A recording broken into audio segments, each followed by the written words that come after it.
Hello, my name is Greg Massi, and this is episode number 35 of The Color of Air, a podcast about the musical journey.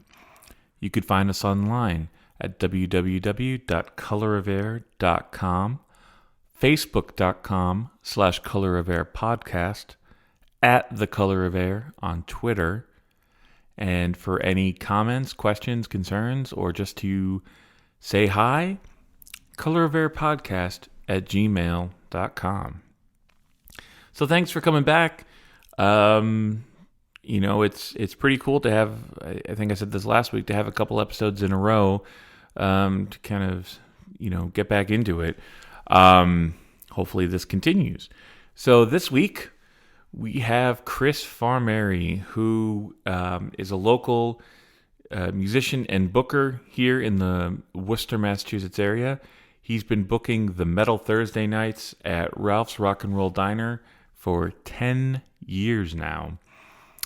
And I have become pretty good friends with him just from playing Ralph's and getting to know the whole scene. The whole group of people is just amazing. That's how I met the people in Armory and how I met the people for Second Grave. And it's just a really cool family to be part of. So it was pretty natural for me to want to talk to him. I'm glad I waited. I think I had mentioned it to him last year, but it seemed a little bit better to interview him now because, they just had their 300th show in February, the 300th Metal Thursday, and they have their 10th anniversary coming up on Thursday, May 12th at Ralph's Rock and Roll Diner, headlined by Anvil. And it's really cool to see how far this metal night has come, from, I remember going to the first Metal Thursday, the first Metal Thursday I went to was in December of 2006 when I had first moved back to Massachusetts after touring, and some friends of mine were like, "Oh, you really need to go to this. This is a really cool night." And I've been a huge fan ever since. And Baliset played there for the first time in 2009, and so that was really cool. And me and Chris became friends. I've played there multiple times, as you've probably heard me say. I consider it my home club. And every year I do the Halloween tributes. Now I think this year will be the 4th year in a row I do it. I won't tell you exactly what I'm doing yet, but you'll hear notes about that in future episodes. But anyway, ever since I've moved to the Worcester area of Massachusetts, it's kind of become a home, like I said, a home club for me. It's just really cool. So sitting down to talk to him was really something I've always wanted to do since I started the podcast, and it was good to finally get a chance to do it. We both, I was at Chris's house on Friday night for a karaoke session. I didn't stay too late, but apparently it went, late into the early morning. And so, it was kind of the morning out or the afternoon after. But we talk a lot about how the Metal Thursday thing came to be. Touch a little bit on the Worcester metal scene because it's something that I've been kind of sort of on the periphery of, kind of like the Boston music scene. I'm not really a part of any scene. I've never really been part of any scene for most of my career as a musician. So, but Chris will talk about that. Talk about the different bands he's been involved with. We talk about Iron Maiden, my favorite subject in the whole world. Talk about Anthrax. It's the band, not the disease or the powder. So it was just a really good time to sit down with him for a couple hours and just kind of shoot the shit about various topics. So to start things off, I'm going to play a track from a band he contributed to. The band's called Rhadamanthys, and this song is called Within the Embrace of Despair.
Hot mic. Oh no.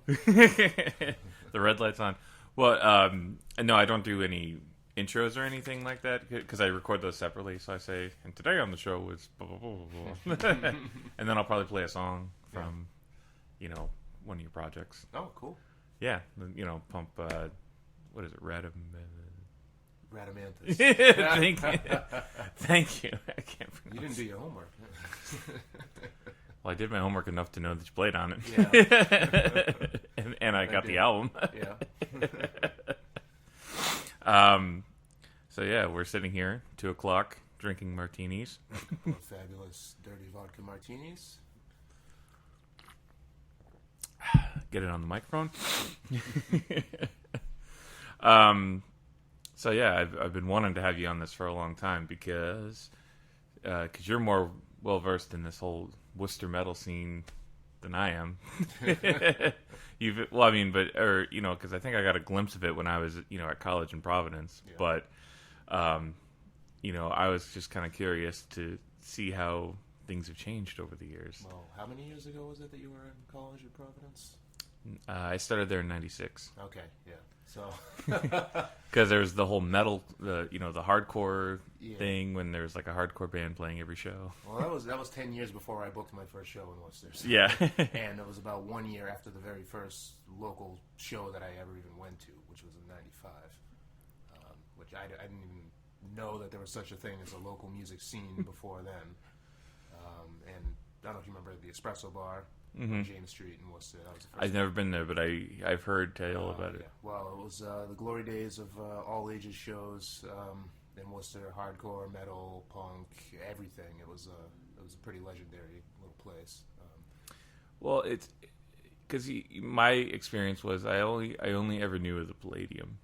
Yeah, and the Palladium started kind of coming into prominence with the metal fests and things like that. And the year before, yeah. 98. Morbid Angel played there in '98 with Incantation and Vader, and Shadows Fall opening. That was the first show I ever went to at the Palladium. And then I think later that year they had Slayer and Fear Factory, and then that started the whole thing. And then next year they had the Metal Fest. Wow. So aside from, was the Espresso Bar kind of like the main, like kind of indie? Because I didn't know about any of the independent music places before that. Yeah, it was like, being 15 years old and like just hearing like, hey, there's this place that we can go and see like bands play, and it just blew my mind. I was like, really, and I think I went there with some friends from school, and it was amazing. It was just like this cool like little club where they didn't serve booze or anything like that, so that they could have all ages shows all the time, and you could smoke cigarettes in there, and I was hooked on live music once I started going there. Oh, cool. Yeah, saw so many bands way back then, and I think who was the biggest like Worcester band, like Rawhead Rex probably back then. I don't know if you remember those guys. I've heard the name, yeah. Yeah, and that was always like cool. I would go there no matter who was playing. Didn't matter. I saw like ska shows, punk shows, hardcore shows, metal, whatever, everything mixed together. It didn't matter if it was live. I was there. Mm-hmm. Well, it's actually funny when you say that too, because I know when I first kind of started getting in, or I first started going back to shows in Worcester when I moved back to Boston in '07 or '06, I guess.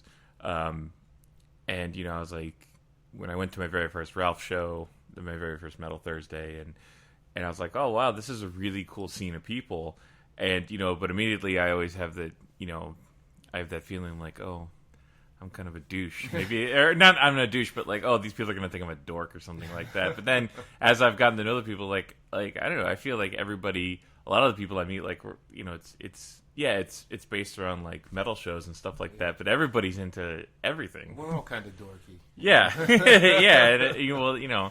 And that's cool because but I'm socially awkward, so that it took a while for me to actually start talking to people and see that. Yeah, well, no, we're a pretty welcoming group, as you've noticed over the 5-6 years. Yeah. Like, Well, yeah. Now I refer to Ralph's as my home club. Yeah. You know, because that's really what it is. I mean, geez, that was almost 7 years ago that Battleset played there the first time in, what was that, July of 2009? 2009, yeah. Yeah, July or August. Yep. Yeah, I kind of have I'm like Rain Man with the... Well, that's good. It's good to be because it's your creation. Yeah, I remember you played with Eternal Embrace, Nocturnum, and who was that other band? Nocturnum was on? We played with Varial. Varial, that's right. Nocturnum was on that? Oh, yeah. Well, yeah, Nocturnum was on every show at that point, I felt. They were one of, like, the, like, you know, very few actually, like, based in Worcester metal bands at the time, which was something that we've kind of struggled with. You know, we have a lot of great shows in Worcester, but we don't have a lot of, you know, it's not like we have dozens of metal bands that are, you know, actually based in the city. So that's why Nocturnum was on a lot of shows. Well, no, it's okay. I mean, I never minded. I don't see them around very much anymore, though, did they? No, they split. Oh, they did? I didn't know that. Yeah. I always used to remember, and this is like always like kind of stuck in my head, was like whenever they would play, there's always like this group of girls Yes. who would dress in like evening gowns and you know, and I was like, oh. And so I was like, oh, that's the Nocturnum Ladies Auxiliary. Well, you know what? Those ladies came out to lots and lots of shows. Yeah, exactly. So that was actually we had a really good, consistent crowd at that time. I mean, it's varied over the years, but I mean, like 2009, 2010, 2011. I mean, we had a good core group of 20, 30 people that would come to every show, no matter who was playing. If it was a death metal show, black metal show, thrash, whatever. You know, if it was Metal Thursday, they were there. Yeah, that's cool. Well, that was the thing that was kind of sold to me when I first went there too. Is they were like, oh, well, you know, this is just like this is the place, like this is where, because you know, I felt like I saw a lot of the same people who I saw at like the Sky Bar shows that were going on at that time too. But you know, but it seemed like there was a more kind of centered group based in Worcester. So I thought that was really cool. Yeah, and that was, I mean, one of the things that helped me, keep it going, even when something I've struggled with over the years. Yeah. I mean, it's been just about 10 years now next month. Yeah. But, especially when I just realized, hey, this is this is a real, social thing where, people, come here because they love metal and they want to hang out with other metalheads, and they're very supportive, and a lot of them are really cool people. Yeah. So that was definitely something that helped, Well, since you brought up that it's the 10th anniversary, that's kind of the reason why this seemed like a good time to interview. I mean, I was going to interview you last year too, but interviewing now, it seems cool because you got the 10th anniversry coming up. You just had the... Was it? Said we made it. Yeah. Almost. Yeah. No gray hairs to speak of. A few. You still have your hair. I can't speak for that, but you also had your what was the number of the show? It was 300. 300 shows in February. Yeah. 300 shows, 10 years. So now I remember when it was first introduced to me, they said, "Oh,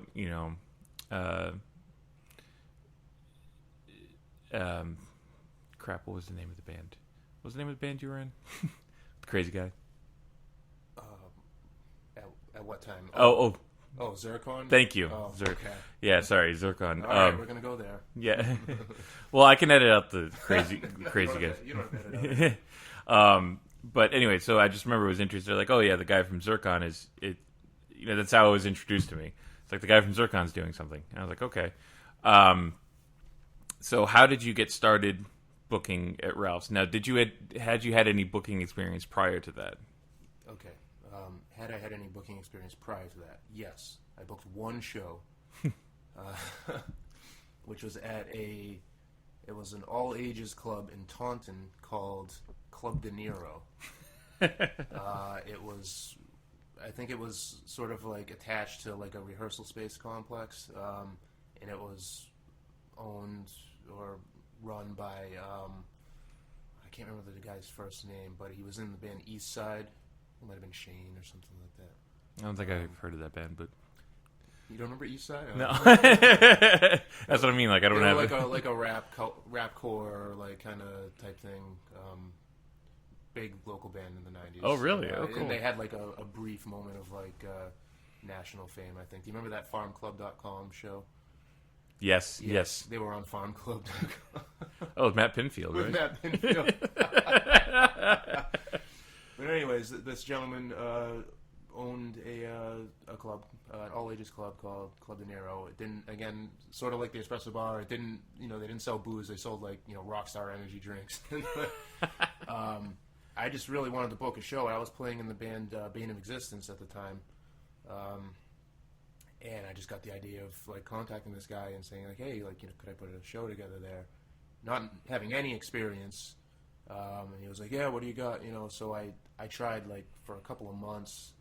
I think I like reached out to like, a bunch of bands like from out of town and, got declined by a bunch.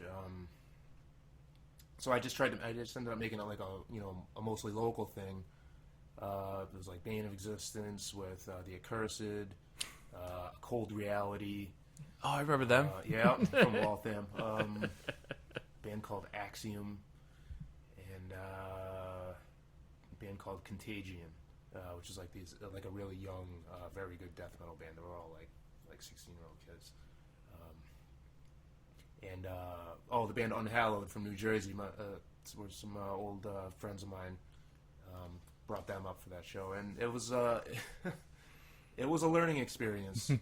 I really didn't know what I was doing, and I just kind of thought like you book a show and people will just you just tell everybody, hey, there's a metal show going on, and people will show up. It doesn't work that way. Yeah. So I think, the attendance was okay. Being like an all ages club and everything, like the guy made me like sell tickets for it and stuff, and I had to have bands sell tickets, and it was a whole weird thing. Like I think the show like just barely broke even like after like paying off sound, and like I think I had asked for like $150 to pay the bands. So that was all the booking experience that I had. That show was in December of 2005. Metal Thursday started in May. Well, the first official one that I booked was in May of 2006. Now, was Ralph's I know Ralph's has been in kind of an establishment for an established music venue for a while, but had they been doing a lot of metal shows? And not that I know of. So my first band, Acephalus, a death metal band I was in the late 90s through 2001. We played our very first show, which is my first show ever, my first time on stage. It was actually at Ralph's, October 30th of 1999. Mm-hmm. Which it looked a lot different up there back then. There were like pool tables up there where the merch tables are now, and then like the stage was in the back corner where the like where everybody puts their gear. Yeah. And there was no, I don't even think there was a sound system. There was like a PA for vocals and like and we played with Upside Down Cross, who were like pretty legendary local band back then. And yeah, that was the only time I had ever been to Ralph's prior to April, the first week of April 2006, which is when, so a couple of weeks before that, I was contacted by Dickie Cummings, who was the booking manager at Ralph's at the time in 2006, and he was like, hey, it was on MySpace, he was like, hey, I'm thinking about trying to start like a monthly metal night on Thursdays. So, I just went on MySpace and was looking for local metal bands. I found you guys. Would you be interested in playing? I was like, hell yeah. So, Zircon, he was like, yeah, we'll play the show. We didn't know who else was playing, whatever. We just, we showed up. And it was like, you could tell it was just randomly put together. Like, none of the bands made any sense together. I think like most of the other bands were like kind of not even the type of bands that I would ever book on a Metal Thursday. Right, yeah. So we played, and then Dickie actually like spoke to me that later in the evening. Was like, "Hey, what do you think?" And I was like, "Oh, it could be cool, but like I wouldn't, book a band like us with bands like that, ever again." And he's like, "Well, you want to book the next one? Oh, wow. And like, yeah, and the light bulb just went off over my head, and I was like, yeah. I mean, sure, why not? I mean, because I would love to actually like see a regular metal night, Yeah. you know, in Worcester, and for the opportunity for somebody who's actually like a metalhead, Yeah. you know, and in a band, to be able to book it, I was like, that's a great opportunity. Yeah. You know, rather than just like some, you know, like a employee at a club who's just like, you know, randomly reaching out to bands, Right. you know, and seeing if it works. You know, so I was like, yeah. So it's like, okay, first Thursday of next month, book something. So I did, and the very first Metal Thursday was it was Zircon with Gut Wrench, Face Full of Shotgun, and Deconformity. That name sounds familiar. Yeah, they were a death metal band out of Hopkinton, I think. Hopkinton or Ashland, somewhere around there. And actually, yeah, none of those bands exist anymore. But Metal Thursday still exists. yeah, it does. I mean, it started as a once monthly thing back then, the first Thursday of every month. It was that way for the first year, and then Dickie was still the booking manager after that first year, and he talked to me and he was like, "Hey, you want to try expanding it to twice a month?" And I was like, "Okay, that's twice the amount of work, but you know, screw it, let's just give it a try." And that's how we ended up being, you know, twice monthly thing. It was on the first and third Thursdays of every month, and then it expanded to, okay, first, third, and if there's a fifth Thursday, which a couple of months a year there is, then we'll do it on the fifth. And then now it's, you know, sometimes like in the summer, the past couple of years, we have Metal Thursday like almost every week. Right, During like summer touring schedule, and everybody's looking for dates. Yeah, well, and do you find that, well, I mean, did you find when it was doing like, you know, one Thursday per month, where you found like you were going out and trying to find, like, how long before it was like bands started contacting you and being like, oh, we heard about this? It was a while. At first, I was pretty much going on, and again, social media at the time was, you know, everything was MySpace. Yep. I would just go and I would look up bands all day on MySpace and then just write to them and just be like, hey, you know, we got this thing going on Thursday nights in Worcester. Do you want to play? And then eventually, within a few months, I ended up getting contacted by a couple of bands, but not until, you know, like later in like 2007 did it really like start regularly, you know, emails pouring in. Yeah. And now, I mean, forget about it. Like I'm on so many mailing lists, and people have my phone number. And, you know, it's been pretty overwhelmingly nonstop for a long time. Well, and one thing I would say about your booking style too, because this is what kind of got me really excited to play it, is I felt like you were pretty open to taking on, you know, bands in the metal genre, but bands that, you know, like if a band comes to you and says, hey, you know, like we're I felt like you would give a young band like a chance to play a lot of the times too. You don't just rely on, you know, like, oh, well, what's your draw and what's this and that's it. And granted, you do want a band that, you know, has some kind of drawing ability at some point, but well, part of it's wanting, you know, being willing to give a band, you know, a new younger band or whoever a chance, and then also part of it's strategy too, because one thing that you learn very quickly when you book 4-band shows on a weeknight is that nobody wants to open, nobody wants to go on last. Everybody always wants second or third. So actually, you know, having a younger band or a new band or whoever be like, hey, you know, well, we really want an opportunity to play. It's like, great, you can open the show. All right, you can play last. yeah. I mean, that's happened before too, you know.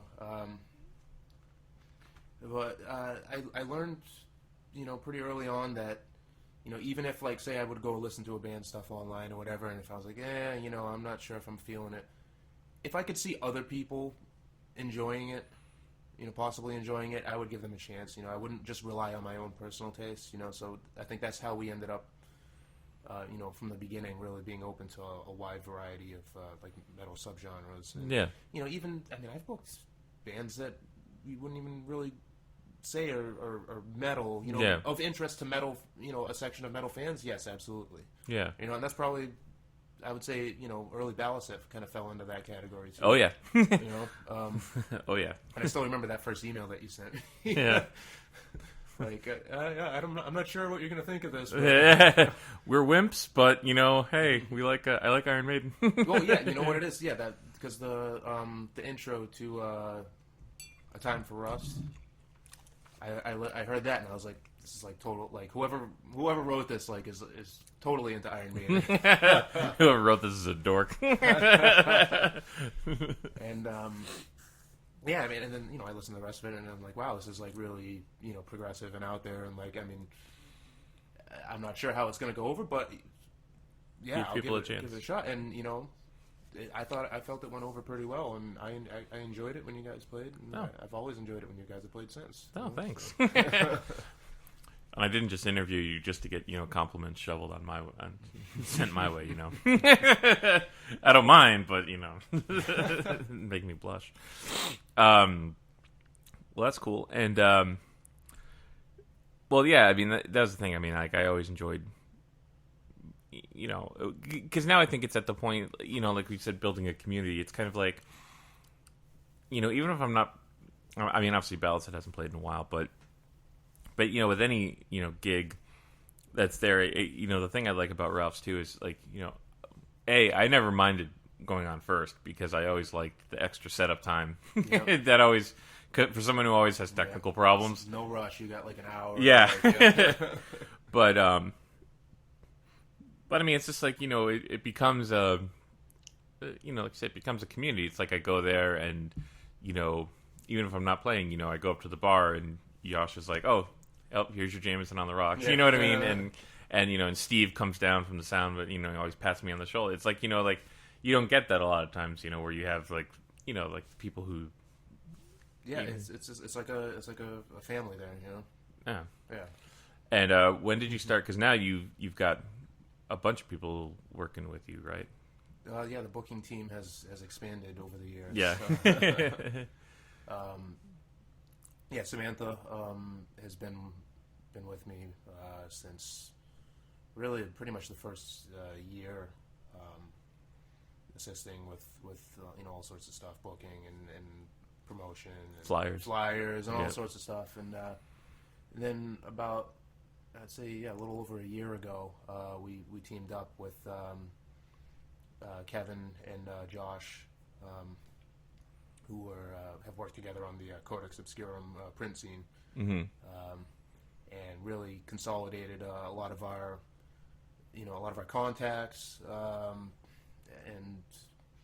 our efforts in different areas. It's been I'm sure you've seen like an explosion of different types of shows going on under the MT banner, and really it's been great as far as being able to bring in a lot of bands that I had no contacts with before, and that may not have ever known about Ralph's before, or even thought about playing in Massachusetts. Mm-hmm. So it's really, I mean, you can just see it's just expanded.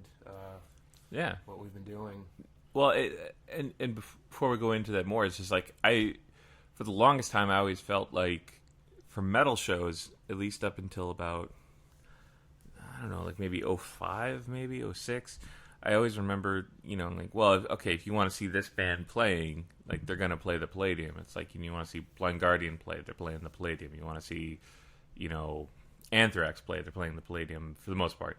And then it was like, the odd one-off show at the Orpheum, maybe, or the Paradise. But in Boston, there was never, it wasn't until, like, I think Great Scott started doing, like, more metal shows. Like, because I remember, like, when we were in KO trying to get shows, and it was always kind of like, oh, okay, well, you're going to end up playing with, like, some indie rock group or some, avant weird noise stuff. But, like, the metal shows didn't really seem to... it always felt like the main touring acts were staying out of Boston. They were coming to Worcester maybe, and the Webster and Hartford, but they were very rarely coming into Boston. And then the House of Blues came in, and now like that seems to kind of have taken the place of the Palladium for a lot of bands. But when, like I said, I had never known there was any place other than the Palladium to play in Worcester. And I mean, I assumed there was, but I just never heard of it. And so when you started and you were doing kind of like the local metal bands, did you ever, have a don't worry about that background noise, but did you ever have in your head being like, okay, one day I want to have, like, did you ever think about having national touring acts, or was that kind of like, no. Yeah, No, that just sort of happened just as a byproduct of being around for a long time, and eventually just the right people got a hold of my information and reached out, and I'm sure word of mouth too spread after we had like a lot of touring bands play and a lot of people check out shows there, and realizing that Ralph's can be a very, very, very good venue for national acts, certain national acts to play under the right circumstances, right? Yeah. Obviously there's limitations, when it doesn't have the capacity of a Palladium or a House of Blues. Of course, yeah. But it's also, it's just such a cool place, and it's a rock club. It's having our types of shows there just feels right. And people have such a great time. Mm-hmm. And again, as we mentioned, how it's like a family. The staff at Ralph's is just absolutely amazing. Mm-hmm. And you can see, where the same people have been working there for so long, and we hear it all the time from bands, like, oh, we just love, coming to Ralph's is just such a cool place. The staff treats us great, and, just like another band, yeah. Just, coming to play, and being treated like, like whatever. Like, yeah, I'm just doing my job, whatever. I don't care what band join,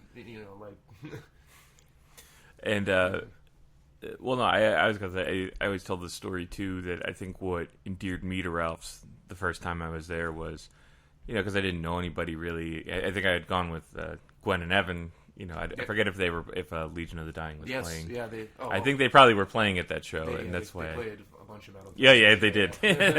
I was trying to remember if we just went as fans, but I remember just kind of walking around Ralph's and being like, wow, what is this place? And then I went down to the downstairs bar, and I went up, and the bartender is still there. I don't know his name. The guy always, messes with people.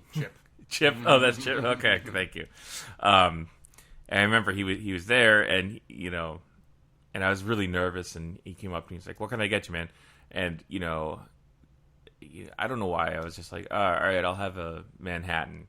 I don't know why I said it, because I'm like, this is probably not the kind of bar where you order a Manhattan. Why did I do that, But then he's like, but he didn't say anything. He said okay, and he comes back with a pint glass filled to the top with Manhattan, and I just said, wait, that does, and he kind of put his fingers to his lips, and he's just like, shh, and what he said to me was, he's like, well, he's like, look, he goes, I bartend fancy places all throughout the week. He goes, I'm actually a really good, cocktail bartender, but no one ever asked me to do anything here. He's like, so when somebody does, I actually really appreciate it. And I was like, okay, cool. Then you're, then this is my new favorite place. So I always thought that was, an endearing quality. And since then, he always, I remember when I had long hair and he'd call me D'Artagnan for some strange reason. He's a ball buster. Yeah. He still gets me every once in a while, Like, I'll forget that he's just, doing the chip thing. Yeah. I'll be like, dude, can you just get me my damn burger? And then, so when did, because this has been the big thing for me with Ralph lately, when did the Halloween thing start? Well, it first became a thing, at Ralph's in 2012. I don't want to pretend like the idea of no. I know everybody does it, but show was an original idea. It's not, but it's been done. I'd assume probably everywhere. Oh, and yeah, plus, of course. Had been done in Boston, for several years before that. I sort of just, it was something that I had always been interested in doing, and I can't remember exactly what made me decide to go ahead and try it in 2012, but we booked it as it was a 2-night event that year, with I think like four acts one night and 5 the other, and it was very successful. It was a lot of fun. People had a great time, and it just turned into like, okay, well, how about next year? Yeah. And then it just took off from there. The next year we did 3 nights, and it's been three nights for the past 2013, 2014, 2015. Be the same again this year. 14 or 15 acts probably. And you're not playing in 3 of them this time?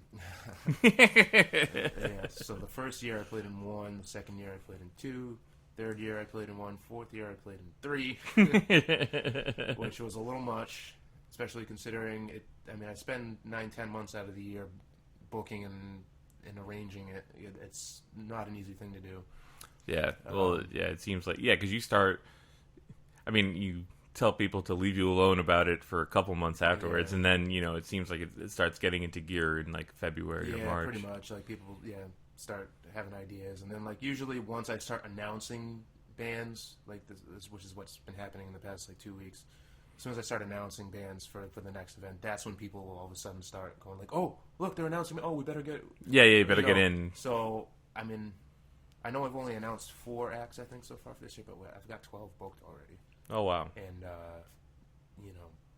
got several lining up for those last couple of spots that I'm kind of putting the requests into a queue right now of sorts, until I can figure out, because I got some great acts booked for this year, but you got to figure it out like time wise. Like some acts request to do like full albums, which means like, okay, instead of a 30-35 minute set, maybe you're talking about 40-45 an hour, depending on what they want to do.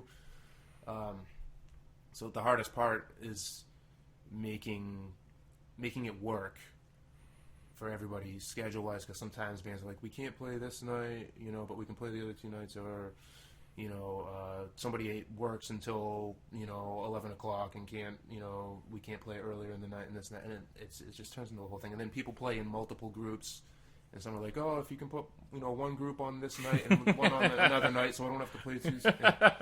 But you can't please everybody. No. But I try really, really, really hard to make it work as best as I can for everyone. And also, as I mentioned, I play in at least one group every year. I mean, last year, learning 3 sets, rehearsing. I have no idea what that's like. I don't know what you're... Yeah. Did you do 3 last year? Yes, I did. Yeah, okay. That was me being sarcastic. Yeah. I have no idea. And to anybody who complains to you about playing in more than 1 per night, come have them talk to me. Yeah. You want to complain? All right, whatever. Yeah. It's tough, but you get through it. It is, yeah. I mean, and the third night of last year's event, I mean, I played twice, opening and then closing. Yeah. After having played the night before, so within a 24-hour period, played 3 sets. Yeah. Same here. Yeah.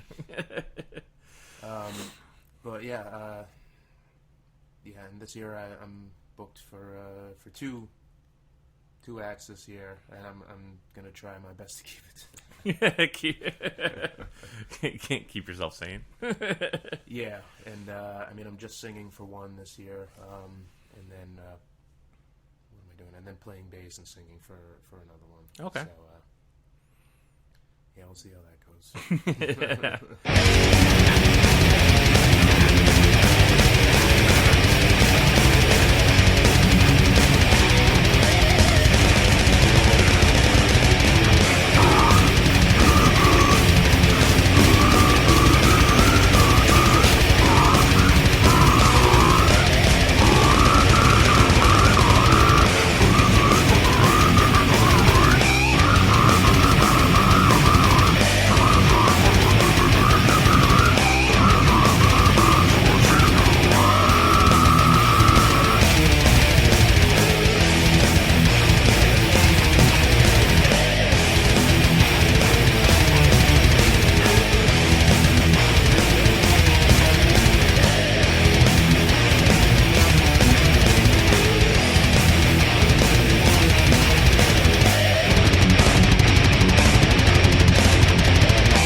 And so now we have, the 10-year anniversary coming up. And I remember, so let me actually backtrack. So the 9th anniversary last year was Cryptopsy, right? Was that the 9th? They headlined the show, yeah. Yeah, and that, I remember you being elated. Oh, yeah. Yeah. No, I've been a big Cryptopsy fan for a long time, so... Well, yeah, you have the same Whisper Supremacy Century Media poster that I think I have from my radio station. The blue one. And so now you have the 10th anniversary coming up, and I was blown away. You have Anvil. Yep. Yeah, that worked out pretty nice, huh? Now, granted, I mean, I remember I saw Anvil at the New Jersey Metal Festival in 2000. I didn't know who the hell they were. But now they've got, kind of this, a little bit more exposure than the movie came out about them. So, a lot more exposure. So, I mean, how did that come out? I mean, did you go out and search them out, or was it just like... No, so basically, so the Anvil show is actually a co-promotion with Grey Skull Booking, which is a friend of mine, Aaron, who has been booking mainly in Boston for the past year or two. Has branched out to do some co-promotion stuff with us at Ralph's, and then also I think he's been doing some stuff in Providence lately. Mm-hmm. So him and I both have an existing relationship with a touring agency that handled the Cryptopsy tour last year with others, and we've worked with on several other shows over the past couple of years. Okay. So this agency is handling the Anvil tour, and they're very well aware of Metal Thursday, and that if they're launching a tour on the East Coast, that it's a good place to have a Thursday show. If it's the right type of room, right capacity, for whatever act it is that's coming through town. So they got in touch with us, and it just so happened that it worked out great. I mean, May has always only had the anniversary show. Mm-hmm. So Aaron and I worked together on that, and we're like, what better way to celebrate 10 years of Metal Thursday, which is a long time for a regular metal incredible. night to be around, and what better way to celebrate it with a band that's celebrating what is it, like 39 years that they've something been like together? that. Yeah, something like that. And I think yesterday was like the 34 or 35 year anniversary of Metal on Metal coming out. Yeah. Oh wow. So we're just really really excited that this is gonna happen. I mean, it's less than a month away at this point. Yeah. So that's awesome. That's how that happened. Okay, well, that's cool. It's just a random Anvil story because I remember. So I had gotten a press pass for the Metal Fest in New Jersey. Is this the Marshmallow Meltdown? Marshmallow Meltdown, yeah. This is the first. This is Pensacola. Wait, hold on. Yeah, the one that had the two stages separated by a curtain. No. This is the one before that. Oh. This is the year before. It wasn't Pensacola. It was Asbury Park. Okay, so that was probably 99 then. Yeah, 99. Okay. Yeah. I went to the one in 2000. Oh, okay. I played at the one in 2000. I was there. I was separated by the curtain. Yeah, that was brilliant. And that's another fun story because that's, I could tell you all sorts of things about the contempt I have for Bad Luck 13 Ride Extravaganza. Yeah, when they started the fire. Yeah. I remember that. But no, in 99 I went and I had a press pass because, thanks to college radio. And so, I felt like Wayne's World, like Wayne, like feeling like flashing into people and being like, "Can I come here? All right, cool." And one of the things that was interesting is there was this press room in the back you could go to, and they had these little panels, and it was like the most random thing. It was like and they had I forget the panels, but specifically, but one of the panels was because they were touring at the time, so it was Andreas from Sepultura, Billy from Biohazard, the dude from Puya, and the dude from Spineshank, because they were all those 4 bands were touring together and playing at the Metal Fest, and then Lips from Anvil. And I was just like, it's the most random thing. One of it, these things is not like yeah. But it was awesome. I mean, I wish I still had. I thought I had it on audio because we had the tape recorder with us. But yeah, I thought that was hilarious. Just it's just the most random thing, and then and then I got to see them play, and it was kind of interesting, and they kind of played on the classic metal stage, Yeah.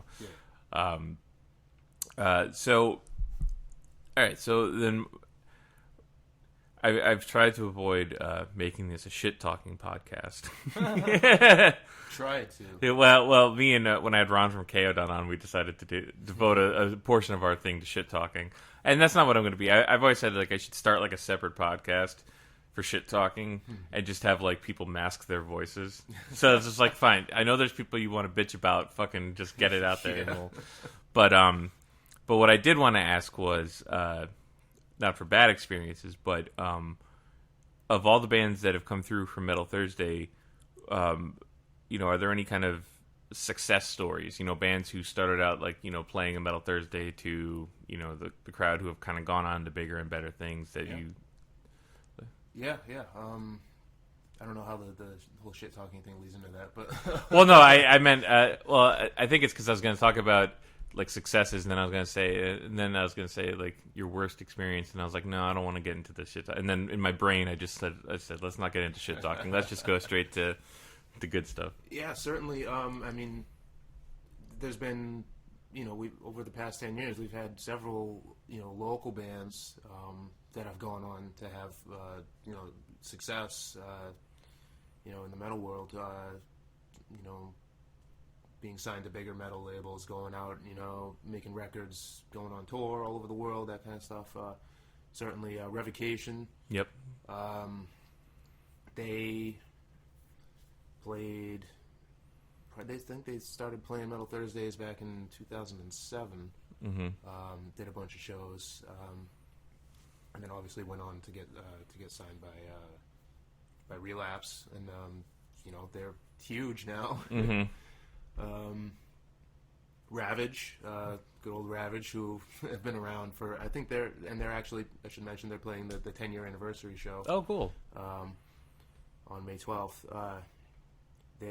Those guys have been around. I think they're celebrating their 20th year of existence. Oh, and wow. they,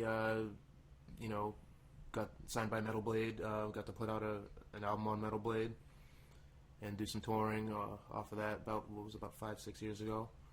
So that was really cool to see. And most recently, Abnormality. Yep. Who Figured you were going to mention that. Yep. Who actually, coincidentally, 3 members of Abnormality make up the rest of one of my Halloween groups this year.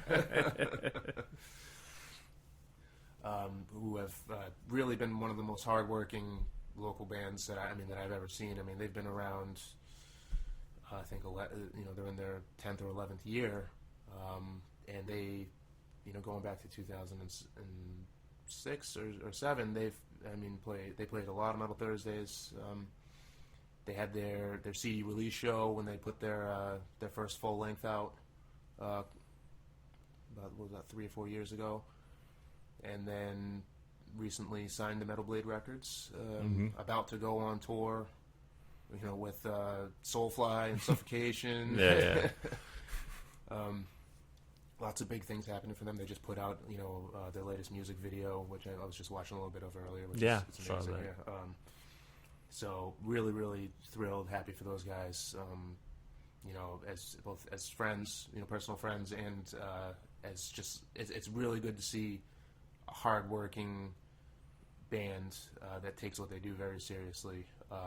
Have success. Yeah, totally. And wish nothing but the best for those guys. And I see lots of good things happening for them. So, yeah, I mean, I'm sure there's probably a few others that I'm forgetting about, but those are the 3 that come to mind right now. Oh, cool. Yeah. Oh. It's whatever we can do to help propel bands to the next level. Yeah, exactly. I mean, and I think it's just kind of, again, going back to like when I first moved back here and people were talking about these bands, you know, and people were telling me about Revocation and things like that, and you know, and you're like, okay, cool, and you know, you see them at like local shows and everything like that, and then you start saying, oh, you know, so and so is signed by this person, this, you know, this label, and it's so, you know, it kind of, yeah, it seems like it was a sense of pride that, you know, these bands are, you know, local guys like that are breaking out, because it seems like, you know, like there was like that kind of Western Mass, you know, explosion in like 2001, 2002, and like Shadows Fall and Killswitch, and then things kind of went for a little while. Metalcore Massachusetts. Yeah, I know. Yeah, not every band in Massachusetts is metalcore. Well, cool. And switching gears from Metal Thursday, you've referenced a couple of the projects you've been involved with, but let's talk about your music, because you are a musician too. So, so what bands have you been in? Okay, well, I mean, I know, but the people don't know. Yeah, I mean, let's see. When I was in high school, so I mean, really, the first time I ever like jammed with anybody, going back to like '96.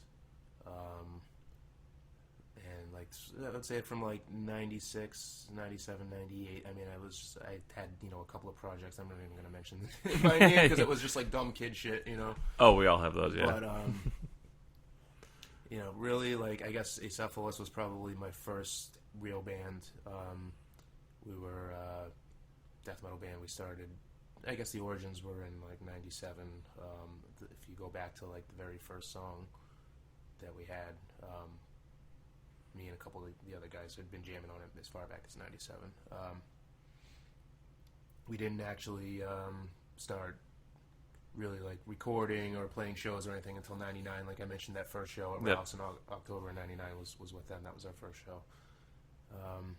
We went on to, you know, record a full length, well, sort of, it was 7 songs, close enough.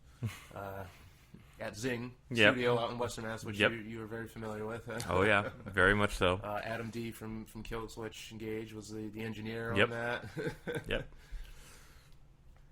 And we played like a good amount of shows over a few years, like a 2.5 year period.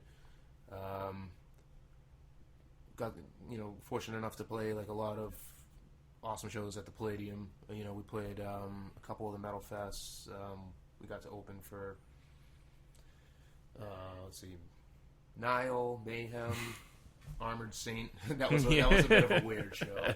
We opened for Armored Saint. It was like May of 2000. It was like Armored Saint with some like kind of like sleaze rock group called they were called Super Group. Not super group, Super Group. I think they're from Louisiana. And then us, a bunch of like teenagers playing death metal, opening. And we got to, like I said, a couple of the metal fests. And we got probably one of my most, you know, favorite show memories ever was we got to open for Morbid Angel on the main stage at the Palladium. That's December awesome. of 2001. Which, I mean, that room was packed. Mm-hmm. And the reason why we got on the show was because, I don't know if it was the Earache Extreme Music for Extreme People tour, 2001. It was Morbid Angel, Zircon, Exhumed, and Soylent Green. And Soylent Green had a pretty terrible accident with their van or their truck or whatever it was. The curse of Soylent Green. Yeah. And I think like a bunch of them were seriously injured. I'm not trying to make light of that particular accident, but because of that, they ended up having to drop off the tour, and so there was an open slot on the show, and like last minute, like a couple of days, it was like I think 3 days before the show, they're like, "Hey, can you guys play?" We're like, "Holy shit!" Like, yeah, okay, you know. Yeah. And I remember we got, even though we didn't have practice scheduled, we got together every night between getting the word and the show to prepare for it. And we got to open for Morbid Angel, which for me, Morbid Angel is the band that got me into extreme metal. Mm-hmm. When I first heard them in '93, and we got to open for them, play for a packed downstairs Palladium crowd, and that was amazing. I was so nervous. And yeah, we just got on so many good shows there. It was really cool. We opened for Cryptopsy in 2000, again downstairs. Mm-hmm. With that was a fun lineup. It had Internal Bleeding, Warhorse, Mm-hmm. which is cool because I've actually gotten to know a couple of the people who are in that band. Yep. And Goratory, As the Sun Sets. It was a weird lineup. Yeah. Well, I mean, that was kind of what happened at that time. I remember there was a lot of weird lineups like that. Like, I don't know. I mean, I just always kind of assumed, no matter what show I was seeing, metal or other. I mean, if it was a metal show, like chances are, like there'd be like one. Like I remember seeing Overkill, and it was Diecast. Yeah. And shit, who was the other band? I forget. Diecast was the one that I remember off the top of my head, though. Yeah. So that was so Acephalus lasted until we played our last show. I think it was like right around Christmas of 2001. Then we disbanded a couple of months later. Put our album out, very limited release. Wasn't done by a label or anything. I just kind of self-released it. Mm-hmm. Sold it online. Maybe sold like 50 or 100 copies. Yep. For like $5 each. I assembled them at home. Like I printed out the tray cards like at home. That's amazing. And used a CD stomper. Do you remember those? Yep. things? Yeah, of course. Of course I do. Labels on, which I'm sure probably ended up like coming off and fucking up people's CD players. So after that, let's see. I played in a band called Despoilment, which was a side project with one of the other members of Acephalus. At the time, it was a side project, and then after Acephalus broke up, it became sort of our main band. Mm-hmm. That band was active for a couple of years, and then didn't do anything for about a year or so, and then I ended up joining a previously existing band called Bane of Existence that had been around since like '99. Yeah, I remember them. Boston-based death metal band. I joined up with them in 2005. Sorry to interrupt, but were you in these bands? Were you playing mostly bass? I played guitar for Acephalus. Okay. Rhythm guitar and backing vocals. Despoilment, I played bass. I did the drum programming for the first album, which was just it was just two of us that did it. I played bass on it, did some vocals, and I programmed the drums on a Alesis SR16 that I had just gotten. And I listened back to the beats that I programmed now, and I'm like, what the hell is wrong with me? This could do so much better. But it was so much fun, man. We just went into our friend's home studio for a weekend and just busted out an album. Yeah. So then I sort of had become primarily a bass player at that point, but then Bane of Existence was had a couple of members leave and needed a new second guitar player and a new vocalist. So actually, Dusty, who I was in both Acephalus and Despoilment with, we ended up joining Bane of Existence. And oh, cool. I joined on guitar, Dusty joined on vocals, and that was awesome. I loved playing in that band. I mean, it was cool to be playing guitar in a death metal band again. And we did a bunch of shows and stuff. Recorded. We never, we were planning on doing another album. We recorded, I think, 2 songs. It was sort of going to be sort of like a pre-album sort of thing, and it just sort of fizzled out after that. Like I don't recall exactly what happened. We never officially broke up. We just like people stopped talking to each other. We played our last show, and then just like yeah. After like 6 months, I think we're like, okay, I guess we're done. Yeah. And then while I was still in Bane of Existence, I ended up joining up with Zircon, which was fun for a couple of years. Got to go on tour, play a lot of good shows. that lasted until about, I think I left in 2008, did 2 more shows with them in 2009 as a fill-in sort of thing. Mm-hmm. And then Despoilment actually got back together in 2010, and we sort of, we got a full live lineup again with a live drummer and everything, and did a handful of shows, and sort of the same sort of thing. We, had, written some songs, and we were planning on doing an album, but then it just, things were happening, at least in my life, like at that point, like, I became a father that year, exactly. And, it was fun, but it's at this stage in life it becomes harder and harder to have a full-time musical project and be able to devote yourself to it 100%. Yeah, exactly. Like it's got to be like a perfect storm of things. Like everything has to. You have to be into the music. You got to be into working with the people, and then everybody's schedules have to match up, and a whole thing. Yeah. And can't interfere too much with your career, which is a thing for me. I work a regular day job.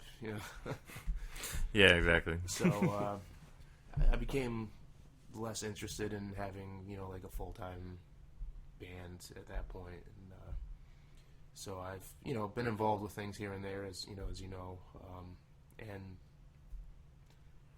as you mentioned earlier, Rhadamanthys was a project that I ended up being involved with, which I suppose when we started out, it was the intention was to for it to be like a full actual band that did played shows and this and that or whatever, but it turned into basically like a 5-year-long studio project. Which we started recording demos in 2008, and the album didn't come out until last year. Yeah. Yeah. And that's with Charlie, with Charlie Monroe, yeah. Who it's basically it's his band. It's like the Charlie Monroe band. Yeah. With featured players. He's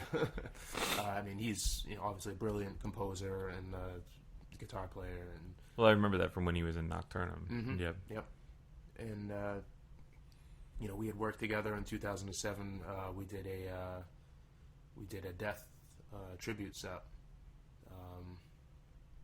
which was, I think, so that was like 60. Yeah, around the 6th anniversary of after Chuck Schuldiner died. Yeah. We did a show at Rouse where we had four bands play all Death and Control Denied songs. Well, there was one band did one Control Denied song. Okay. Everybody else did that song. And that was my first opportunity to jam with Charlie. And afterwards, we just were like, oh hey, let's record some demos or whatever. And I put I broke out the trusty Alesis SR16 and yep. We recorded some demos, and then it just turned into a whole thing where he just wrote a whole album worth of material, and we're like, yeah, let's do this. So I ended up, playing bass on it, and you've heard the finished product. It's amazing.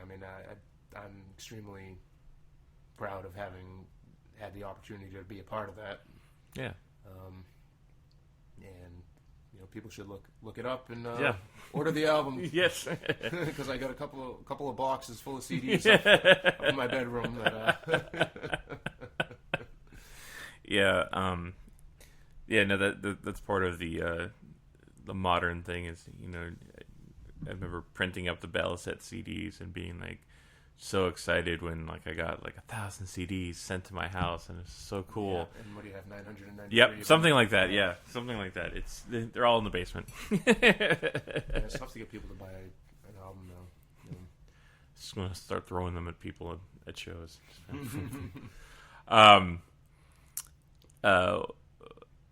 So without naming names. Because the one thing... this is going to be good. Yeah. Well, the one thing I remember is that, if a band does something when they play one of your shows, you're not a jerk about it, but you do kind of point out, hey, maybe bands shouldn't do this. Yeah. Yeah. What is your biggest pet peeve as a booker? Oh, boy. Underage bands? No, that's you know, that's not a big deal. Biggest pet peeve. I hate it when bands don't tune up before they go on stage. You know, it's like you see them in the corner warming up and everything, and then, like, you know, they get on stage, they get all set up, and then you're looking at the clock, and it's like, okay, we're running on time, like, you know, ready to get started, and then, like, somebody, like, has to sit there and tune for 5 minutes, you know, and it's like seriously? Like, come on, like, I just saw you over in the corner. Before you put your instrument down, why didn't you just tune it up, you know, like, stuff like that gets to me, you know, and I've actually,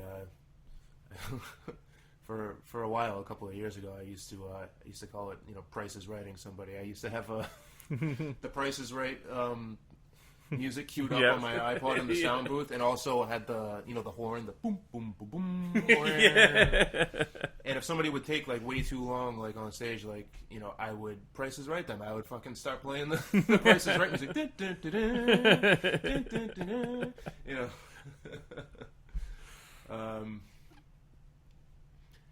Yeah, that sort of stuff. Bands that, you know, really just don't take it seriously. That, like, okay, you know, your set's over, break down and get your stuff off the stage so the next band can get on. You know. Yeah, that boggles my mind. Like, take your, you know, your drum kit and either bring it out to your vehicle or move it back over way in the corner. Don't, you know, put it piece by piece, like, down, like, in the middle of the floor where people are walking by, or don't block the bar, or, you know. Yeah, I think Matt Zappa from Protean Collective, he had, like, one of his pro tips was, yeah, don't disassemble your drum kit on stage. Yeah. bring the pieces seriously off stage and then deal with that. Other pet peeves. I mean, bands that, like, don't ask questions in advance, like, important questions, like, you know, and then, like, I mean, you know, if you have, like, things that you need to know, ask ahead of time. Yeah. You know, like, I'm very available. Mm-hmm. I can attest to that. Yeah. And also, I mean, of all the venues, I mean, a lot of the venues I've played, I mean, Ralph's is pretty much the most chill and relaxed in terms of, like, you know, it's not like you go there and, like, it's someone who's like, oh yeah, you have, like, 5 minutes to set up, and, you know, I mean, yeah, but what I mean is, like, you don't have, like, some kind of jerk, like, like, you know, jerky people, like, staring you down the entire time. And yeah, and again, I mean, you get what you give, you know. I mean, like, if you come with a positive attitude and you know, and you're not, like, being a jerk to anybody, then, you know, things usually tend to run pretty smoothly. Yeah. And, you know, I don't like having to, you know, bust balls or whatever, you know. I mean, from time to time I kind of have to. And it's not something that really comes naturally to me, but it's just over time I learned that, like, okay, well, you know, every once in a while shows aren't going to go the way that, you know, you hope they would, and you're going to have to, you know, if it's because of something that a band or a particular member of a band is doing, you got to address it. Yeah. You know, because it's not fair to everybody else if a show gets delayed a half hour because, you know, like, oh no, we got to get our banner set up. You know, like, okay, that's cool, but, like, if you can't get your banner set up in 5 minutes, like, you know, sorry, you're not cutting into, like, you know, other people's sets. I mean, it's metal on a weeknight. Yeah. You know, like, I'm not going to be the last band, like, oh yeah, you know, sorry. You know, these guys needed 20 minutes to set up their banner, so you have to go on at, you know, 12:15 instead of 11:45 or whatever, you know. Yeah. I mean, I always kind of, you know, look at bands who try to put on kind of like arena rock spectacles in a small club, and I kind of say, you know, that's cool. I appreciate it can work sometimes. Yeah, it can work if they're efficient at getting it set up and not, like, making it be all about that. You know? Yeah. I do think there are some people who kind of, you know, do it just for the fact that they think they should do it instead of, you know, worrying about whether or not, you know, they know how to do, you know, make it work or whatever. But you know, I mean, whatever. I'm not one to judge about people's techniques or promotional. I mean, like, and again, not naming names. I mean, one time, this was like probably 5, 6, 7 years ago, we had one band. It was a 2-person band from out of town playing Metal Thursday, and they were like it was like a very, like, visual, like, whole production. They had, like, all these, like, crazy, like, stage size and, like, backdrops and all this stuff, and then they wore, like, armor and like these like outfits that was like kind of crazy. And it was for a 2-person band. It was 2 guys that both played guitar, and like one did vocals. So there was like no bass player, no drums. It was all like backing tracks, and they took forever to set up. I mean, it was like 45 minutes. Like it was very frustrating. It was just kind of like, I mean, all right, really, but whatever, Well, a funny story from my past was, if I wish I still had it. I don't have it anymore, but we had a videotape of Maiden on the Well's first performance at the Worcester Metal Fest in 2000, and it was taken from right behind the soundboard. And there's a part when we're still kind of new to it all, and we're setting up on the stage, and the fucking Misfits drums are set up behind us, and shit. So whatever. No, we're playing at 12 o'clock on a Saturday. I don't want people to think we're like headlining the main stage. We were playing 12 noon as people were filtering in. Yep. But I remember we're setting up, and Toby nicely just goes, and I'm like, hey, can I get some reverb and delay on my vocals? And you can audibly hear the sound engineer go, you could pay me. Yeah, that's pretty much right in line with the experiences that I've had playing as far as interacting with the sound people. And coincidentally, I think it was the Metal Fest in '99 where I actually met you for the first time.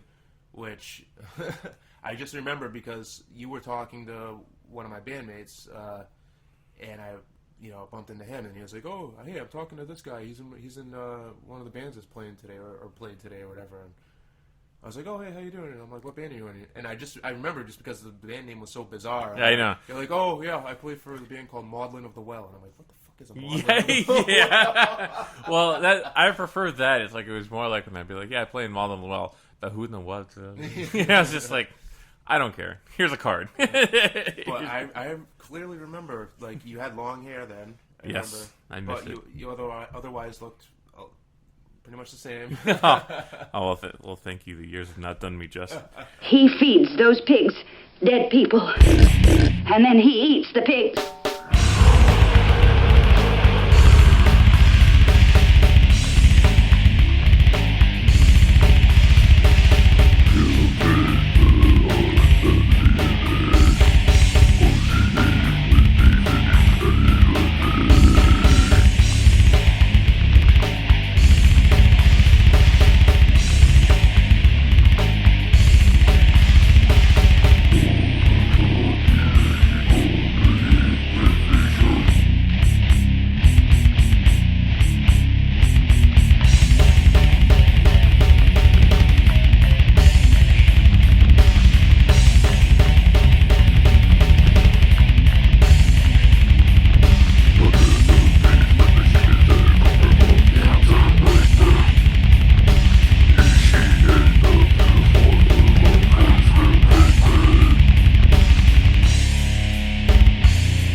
Bonded a lot over our mutual extreme nerdy love of Iron Maiden. Yeah. Well, I mean, it gets a lot more nerdy and extreme than my love of Iron Maiden. I can't. There's some. I mean, I can hang with a lot of extreme Iron Maiden fans, but there's some that I can't even.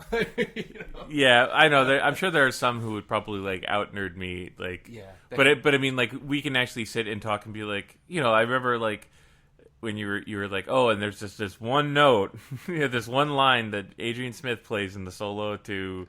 Heaven Can Wait. Heaven Can Wait, and you're like, and I was just like, I know exactly what you're talking about. Yeah, because in a real what's the one? A real live one, where Yannick is playing the solo on that, and like he like touches on some of the themes of Adrian's solo, and it's cool. But then when it gets to that one part, and it's like I'm waiting for like the hair of the back of my neck to stand up, like oh yeah, but then he just like.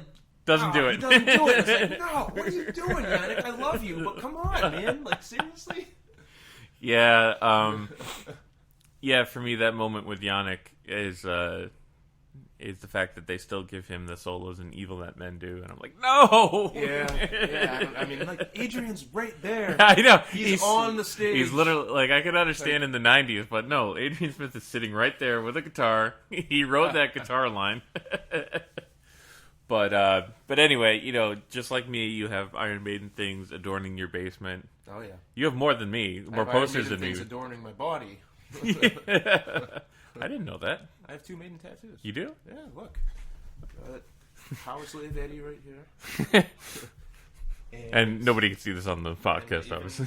You mentioned the Evil That Men Do. I got the. Oh my god! I never even all Seventh these. Son of the Seventh Son, like the words that Evil That Men Do lives on and on. Even though you can clearly see that it's faded and it needs work. But I was gonna get a whole Maiden leg sleeve. I started that in 2003. Oh, okay. I didn't even know that. It's so then again, like I don't know, like. How often do you stare at my legs? Yeah, I know exactly. But, so it's still I'm still considering it a work in progress, even though it's been 13 years. So. It's all right. It's all right. So when I, like I said, I originally was going to do this last year, but then obviously life got in the way, and I never stopped to do podcasts. But reactions on Book of Souls, we finally, it came out, and yeah. So here's the thing: I was supposed to do my homework on this, and now I mean it's embarrassing, but I have to admit it. I have not done my full duty as a Iron Maiden superfan, and I have not listened to the entire album yet. The entire double album. I think I might have made it through disc 1 and then into some of disc 2. It was like when it came out, I just didn't have a lot of opportunities at the time. We're busy. To sit and listen to the whole thing, and I didn't want to like. Listen to a couple tracks here, one day, and then a couple the next day. I wanted to listen to the whole damn thing. And I remember I was trying my hardest to get in at least the first disc, like in one sitting, and I remember trying to listen to it in the car with my son and everything, and it just didn't end up working out, and I just sort of never got around to listening to the whole thing. I don't know what's wrong with me. It's okay. No, I ordered it. Yeah. I pre-ordered it and I got it right when it came out. But this is reminding me that I still need to do that. And what I did hear of it, I mean, I really enjoyed. I liked. I mean, you remember when what was the first Speed of Light? The single that came out. We listened to that. Yeah. Speed of Light was amazing. Yeah. Which incidentally, I have that for karaoke now. Really? Yeah. Remember the. Okay, so. Worth mentioning that you were here at my house, maybe 16 hours ago. 12 hours ago, singing karaoke. Because karaoke. Chris has a karaoke bar in his basement, which has become kind of our default kind of Friday night. Yeah. It's pretty much the greatest thing ever. Yeah, I mean, club in your house. Yeah, that has 40 Iron Maiden songs to pick from. Yeah, which I don't know if you've checked. I have a lot. I know you. Well, I did the Wicker Man last night. So I suggested that you sing the Wicker Man last and night. I you did, obliged. And we had a whole basement full of people going, "Whoa!" Whoa! But somebody has already made a version of Speed of Light, and that's awesome. I grabbed it, so you need to check that out next okay, time. all right. But yes, I do have to, sit down and listen. That's okay. I mean, but you would say overall, it's kind of a because Final Frontier was kind of bland.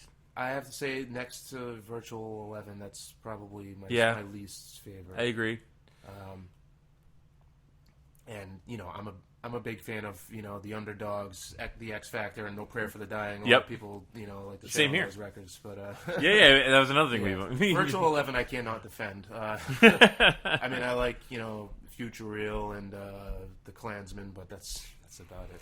I like them, but I also prefer when Bruce sang them.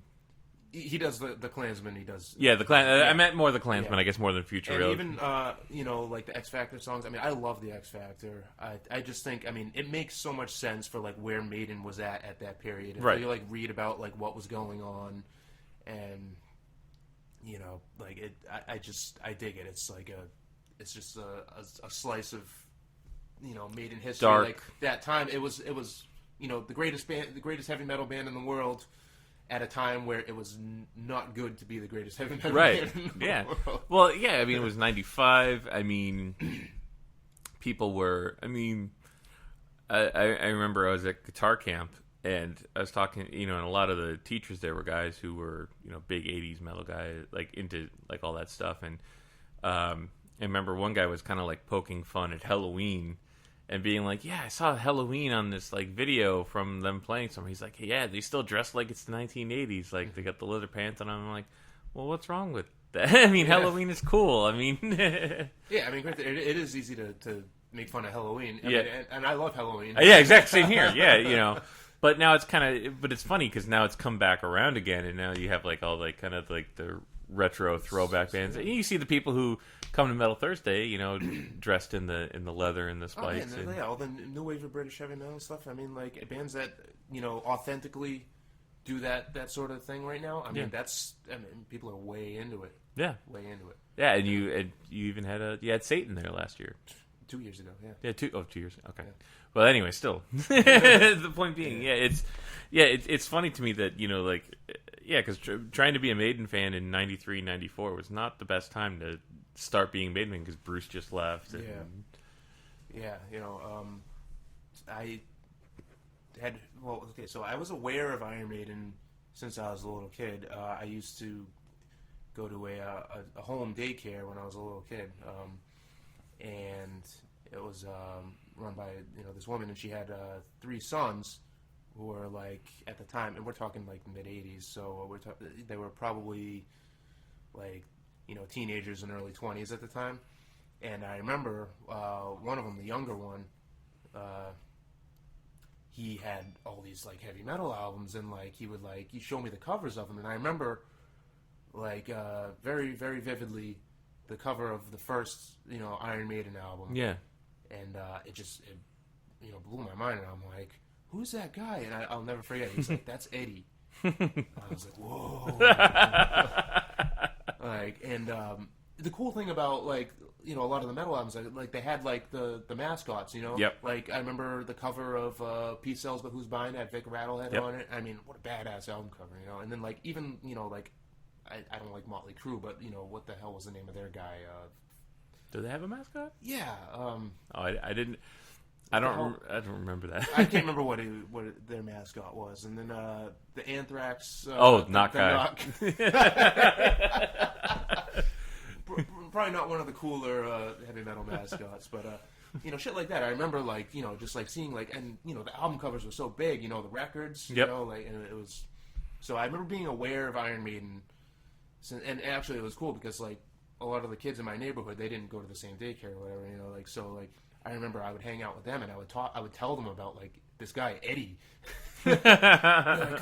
like this is crazy guy Eddie, and he's on this album cover, and like whoa. That's awesome. And I never probably really listened to Maiden until early 90s. I would say probably like 93 was when I got The Number of the Beast. Mm-hmm. And then it was just, I was just hooked from there. I just started collecting out, their albums whenever I could find them, Mm-hmm. And I've just been a big fan ever since. Going back to the X Factor, though. Man, I did not want to like that album.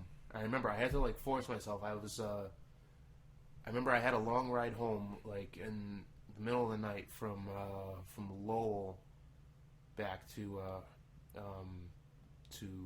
either Worcester or Shrewsbury, wherever I was living at the time. This was like 15 years ago. And I was like, okay, perfect opportunity.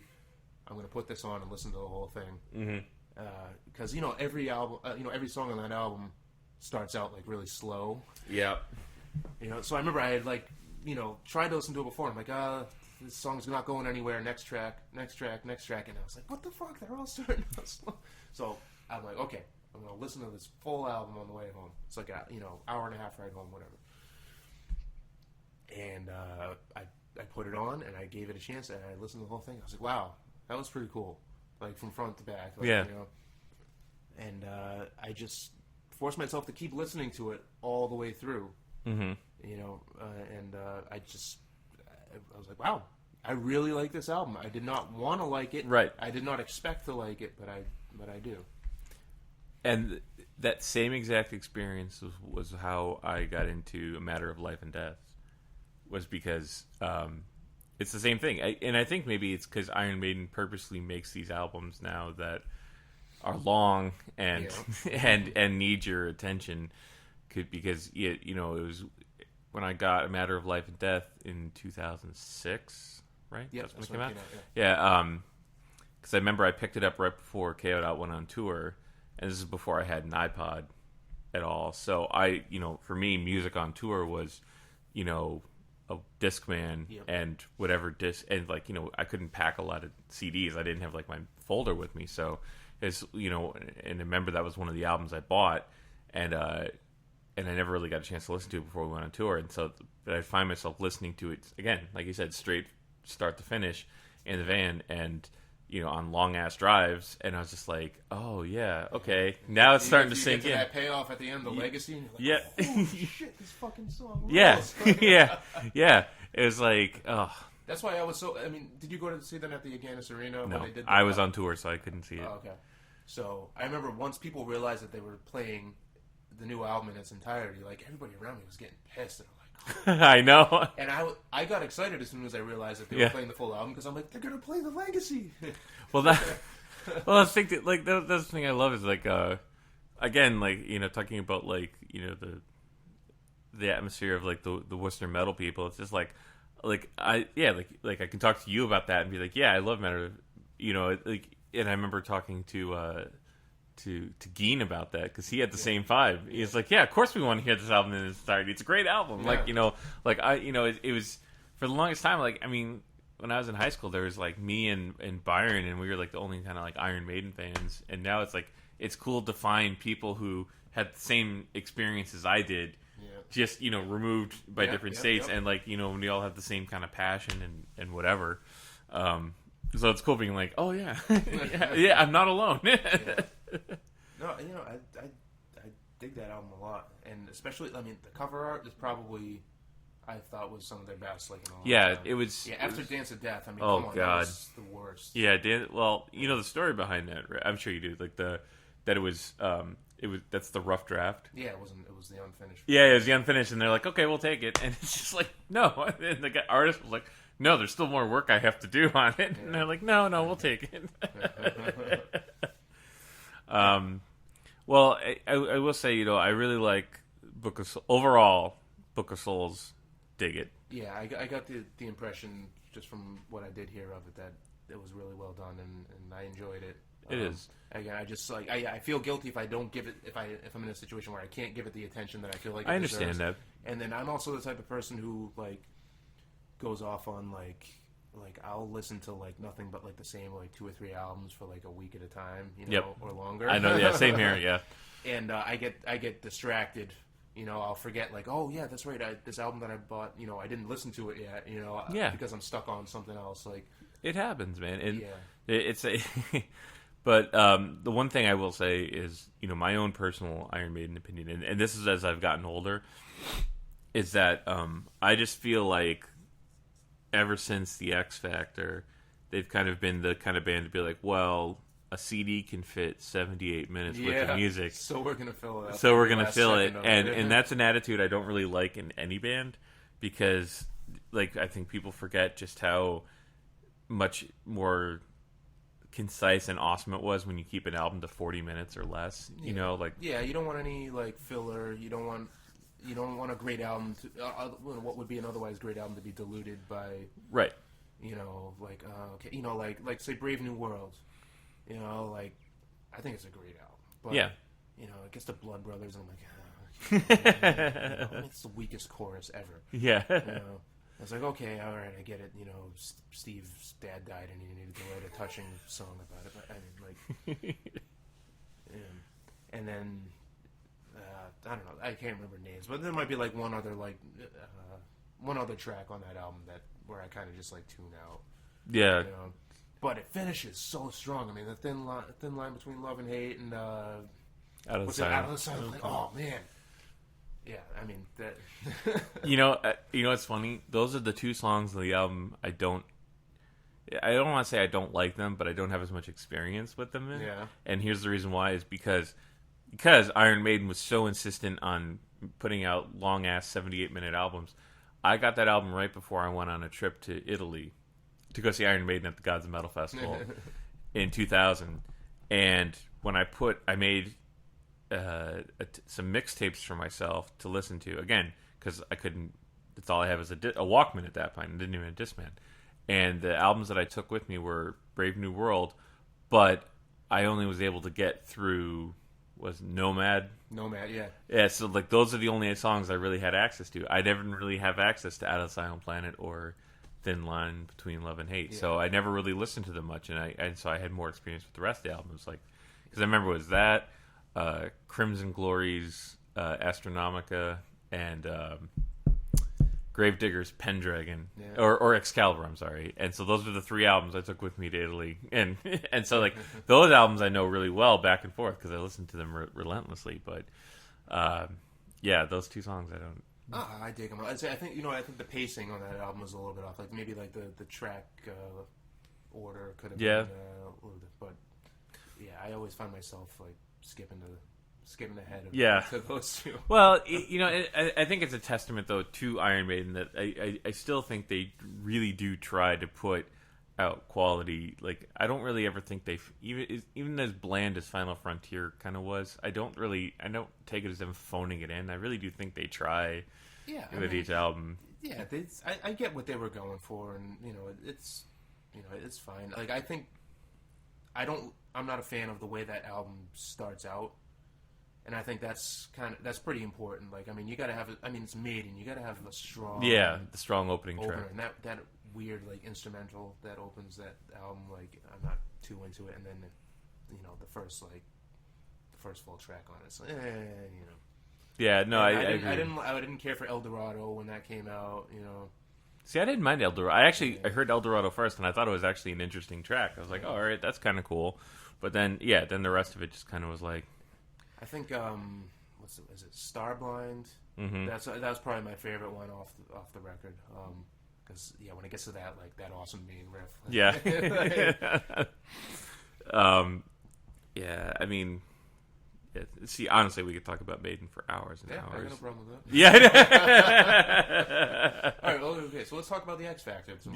Okay. What's your favorite track off the X Factor? Sign of the Cross. Yeah. Second favorite. Because that's everybody's favorite. Yeah, I know it's everybody's favorite. One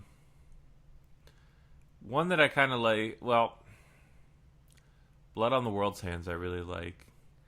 There's like, the funny thing about it is like, there's certain riffs from that album that just like, still kind of stay with me. And I forget which song it is, like, the silence fall through the haze of futile war. I know exactly. I forget if that's the Aftermath or. Yeah, I think that's the Aftermath. So there's a riff in that song where it's like.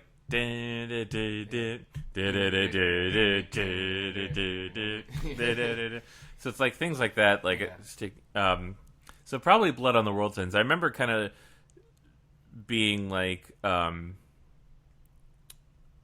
he did the whole acoustic bass thing at the beginning, but it's still it holds up. Like I still kind of dig it. Like ding, it's such a bleak, like just like dark album, and you know, yeah. like. But that's the one where. But I really thought they were trying to do like more like odd time signature stuff because I think I think Blood on the World's Hands is in 7. A lot of people complain about Nico's drumming on that album too, and I love it. I like how it's kind of stripped out. Like it reminds me of his drumming on No Prayer for the Dying. Yeah, exactly. So my second favorite track off of X Factor, which always appears at the top of people's lists of like worst Maiden songs. 2 a.m. No. The lyrics of that one are pretty weak, but The Unbeliever. Okay. The closing track. I don't know what it is about that song. I love that song. Like it. I can't explain it. Okay, that's fine. It's just I love all the riffs and like the chorus and like that whole like middle instrumental part. Mm-hmm. You know, I just.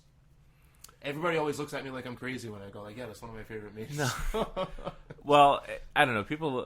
I've gotten into quite many arguments, like when I was defending No Prayer for the Dying, because for a while it was just kind of like the stock response was like, oh no, I don't like that album. But then when I actually listened to it, I'm like, no, I actually pretty much like and love every single song on this album, including "Bring Your Daughter to the Slaughter," which everybody else hates, but I love it.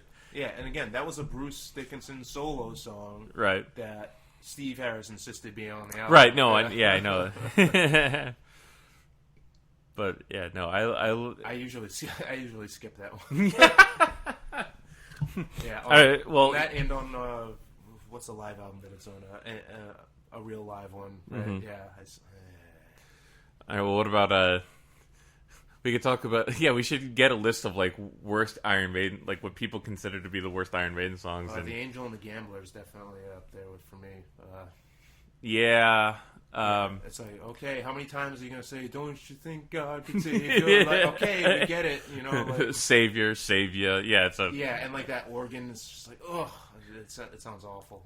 Iron Maiden hardly ever, aside from like certain things, like I think there are times when Iron Maiden kind of cheapens themselves by like using like the most cheesiest keyboard sound, which really kind of bugs me at times because I'm just like, look, if you want like a really good keyboard, I'm like, it's not expensive to get good keyboard sounds. Like seriously, you can get like a soft synth for like $100 and get like the most amazing synth sounds you've ever heard in your life. I've spent ridiculous amounts of money on it, but I felt like on the new album, Empire of the Clouds, I think it's a really interesting song, but the thing is at the beginning is like Bruce Dickinson playing the piano, and it's kind of like, I'm like, you can afford to get like like East West, the company East West makes like probably the best library of like pre-recorded like sounds. Like you can get like really amazing piano sounds for like a fraction of what you could afford because like you're fucking Iron Maiden. So that's my only complaint with Iron Maiden in recent years is like, but it never used to be like that. I mean, like the synthesizers on Somewhere in Time and Seventh Son of a Seventh Son were just like. Yeah, well, that was guitar synth too, wasn't it? Yeah, the guitar synth. There's some bass synth on there too, right? Like I'm sure there must have been. Yeah, I always wondered that intro to Moonchild. Oh yeah. I didn't know if that was a guitar synth or if that was like a sequencer kind of vibe. Because it sounds like something that Steve would play. Yeah. Like on the bass. Sounds like one of his bass lines. That's true. Yeah. I was wondering about that. What about Weekend Warrior off Fear the Dark? That's one of my least favorites. Okay, good. We can agree on that. Yeah, Wasting Love and Weekend Warrior. You don't like Wasting Love? That chorus, I like the rest of the song, but the chorus can ruin it for me. And like that's the thing with Weekend Warrior. I mean, come on. I mean, that's the weakest chorus ever. I mean, it's come on. It's just a weak song, period. But that chorus is just okay. You weren't even like trying there.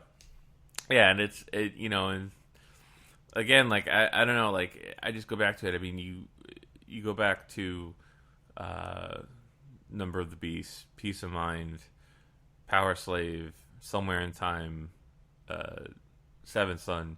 You look at just those Bruce albums. I mean, I love the Paul Di'Anno stuff too. Don't get me wrong, But if you just kind of focus in on those albums and you look at them and like they're all like 40, 42 minutes. They all have like what 8 songs. I think Peace of Mind has 9, but concise. Yeah, like Peace of Mind. That's a great example where like you've got some of the shorter, like the Trooper. Yep. You got like those like live staple songs. That are just like they're awesome and they're concise. And they got the good sing along parts and everything. And then you got like one of my favorite songs off that album is Still Life.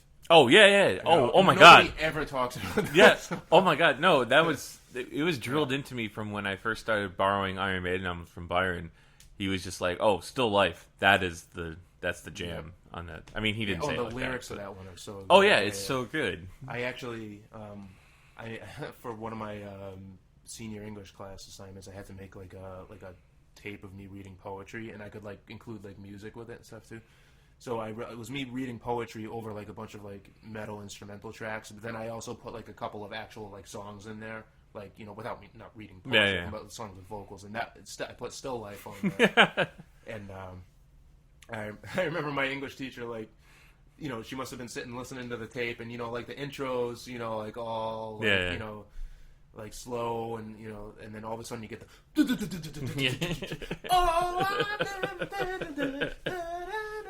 and it's like I could just like picture her like jumping out of her seat. Yeah. What the hell? And I even think like she wrote like I got an A on the assignment, but I remember she wrote like oh, you have such a great reading voice, and I enjoyed the the way that you read over the musical selections. However, but no, that's a great album, and you're right. Yeah, they kept it to like it was like under 50 minutes, right? And, but they had a couple of the longer songs, like Revelations, and then To Tame a Land. Yep. Yeah. Well, and you never think, and I never thought about this until recently, until I started actually making albums and having, everyone talks about like the vinyl resurgence because obviously we're sitting here talking on Record Store Day, which I don't really ever take part in, but people want people. I mean, when I was touring with Chaodite, even like that's when vinyl was coming out. That's how people were selling their. People weren't buying CDs, but people will buy the shit out of vinyl. Yeah. It's just people want, like you said, like the big artwork. Like even if you're not going to listen to it, because there's the download codes in it anyway, but you just want to have that kind of cool. Because it's easy to buy a CD and then just rip it and then just put it away and never touch the actual CD right. again. Yeah, it's cool. Like I'm not a vinyl person. I don't own a record player, and I don't think I own it. I might own a couple of records that people have given me. Mm-hmm. But I understand. Like it's the whole like ritual of it. Yeah. You gotta take it out, put it on things, place the needle, and then like you don't just go like, oh, I'm gonna skip to the next. Yeah. Or like, hey, you don't do that. Or like, oh, I'm just gonna listen to one song. Like you put it on, you listen to the whole fucking album. Yeah. And like I get it. And you've got like a big, thing of the artwork that you can display, or like I understand. Well, and what I was alluding to is like because I remember reading like because I have the Live After Death vinyl, and it's like I'm looking at it and it's got like this big long thing that Rod Smallwood wrote, like that, being like, this is for you, the fans, and blah blah blah. He's like, Iron Maiden, as you know, we always love to go above and beyond, and that's why we put like 20 minutes of music on a side of an album. And you think in this day and age, you're like, well, that's not that much, but and then when you actually get into like, oh well, how do I put music on vinyl, and you start reading about how well, if you're going to make it sound as good as it can sound, you can only have like about 18 to 19 minutes on a side. Yeah. Once you start getting past that, then you lose audio quality to make more space. And so, you start thinking, okay, well, that kind of explains why you had these kind of concise, albums that they did, or even going back to like the prog albums of the 70s, like, like if you went too long, you had to make it a double album. Right, exactly. And, it's like, I love the album Hemispheres by Rush, and when it's only got 4 songs on it. One song's 20 minutes long, but yeah, you put the shorter songs on one side, and you put the long song on another, and yeah, and so I think that's kind of a lost art form once you give people. I mean, theoretically, even if you don't do a CD release, you could just make as long an album as you want now. Yeah. And be like, oh yeah, I'm gonna make an album that's like 3 hours long. Yeah, release it digitally. Yeah, I mean it's a whole different thing now. Yeah. So yeah, but I think it's something. I feel like I sound like an old guy when I say that. I'm like, oh, I missed the days when it was like 40-minute albums. But it's just like, I guess it's like why those metal albums from the 80s kind of, they like hold up. Yeah. They hold up. Metallica, Megadeth, Anthrax. I don't know. So anyway, you want to talk about Anthrax? No. Yeah. Oh, we can talk about Anthrax if you want to. I love Anthrax. Favorite album? Favorite Among the Living. I probably have to say Persistence of Time, only because that was one of my first. Oh my God, you're right. Oh, sorry.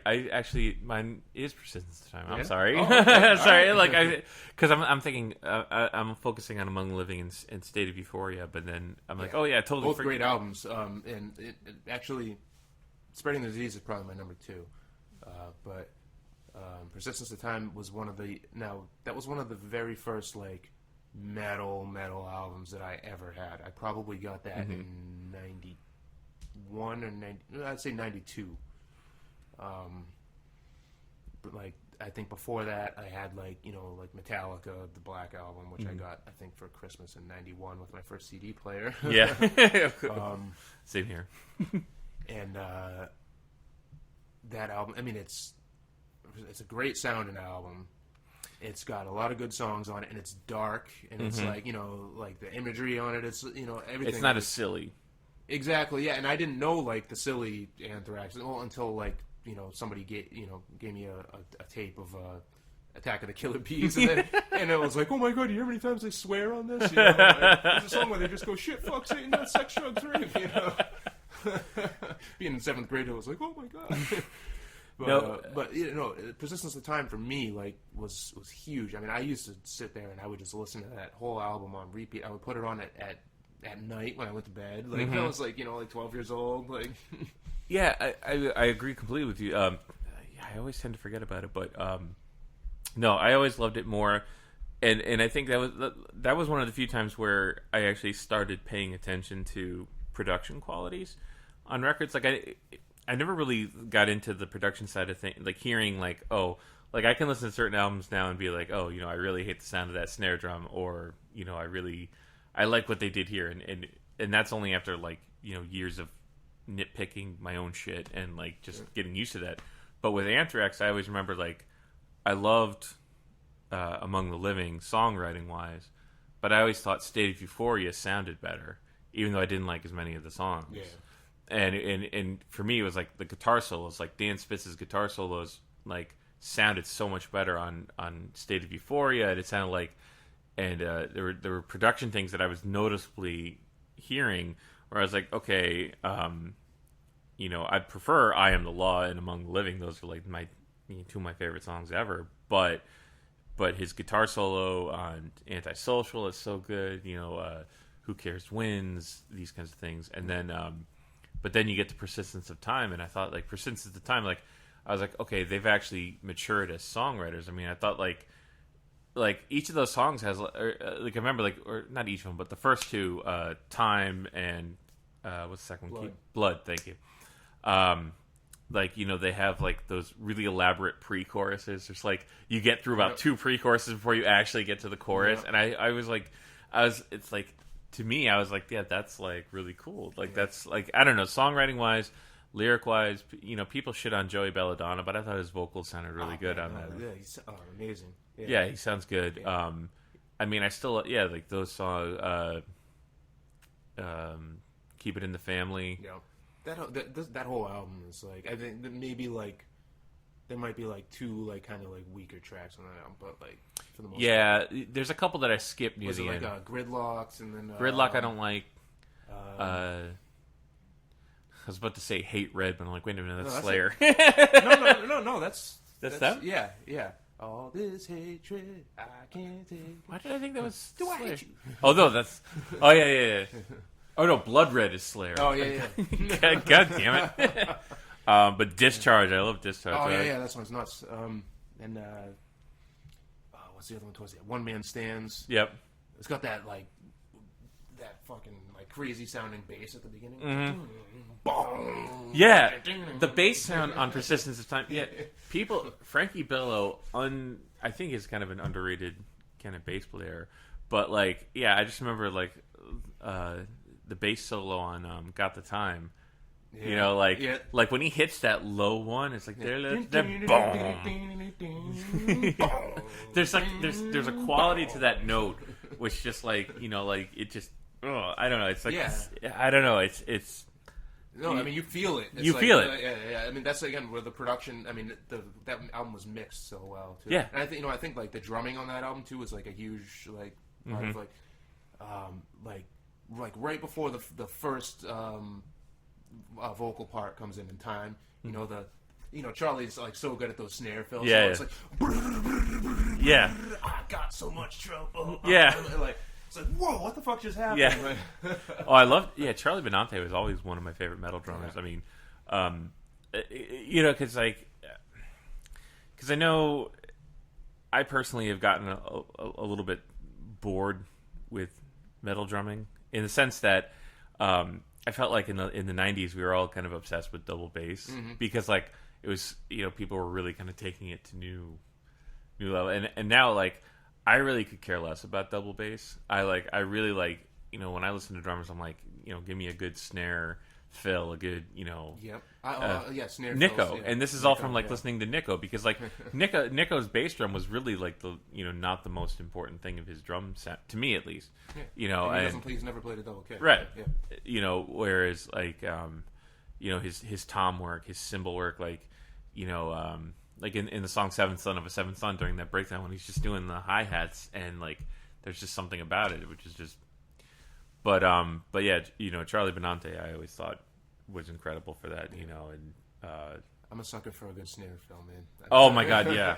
And then and getting back to how I was talking about how like I'll pick like 2-3 albums. Well, I won't pick them; it just kind of happens. But I'll just like listen to them constantly. So I actually posted about this on Facebook yesterday or the day before. Like I've been listening to Husker Du a lot lately. I never really got into them before. That's cool until lately, but I just I've been listening to the album Candy Apple Grey, and I know that's like when they went like poppy or whatever, and some people are like, oh no, the earlier like hardcore punk stuff is better. Yeah. I don't know what it is about this album. I just can't stop listening to it, and like every song begins with the same with the snare fill. I love it. If the song begins with a snare fill, that's it. I'm gonna like give it a chance. Oh man, that's awesome.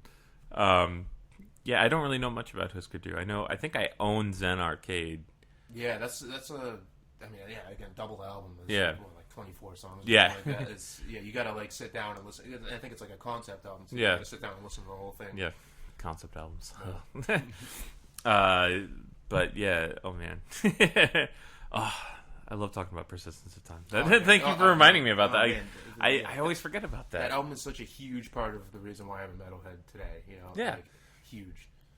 Yeah, and well, it's funny going back to like I mean the Black Album was probably a huge reason of why I was a metalhead, and I can't really listen to it. Just remember, like, I mean, when that came out, everybody was talking about Metallica. It didn't matter. Like, it was like the preppies at school and the metalheads, and everybody knew, those songs, Enter Sandman and Nothing Else Matters. Yeah. And it was just crazy, Like, yeah, and then the big Metallica fan at my junior high was just like, "Oh, it's bullshit, man." He's like, "Injustice for All." So, I mean, it probably all depends on like, I mean, if even just like a year or two in age difference, and from like where you were, like as far as your knowledge of Metallica at the time. If you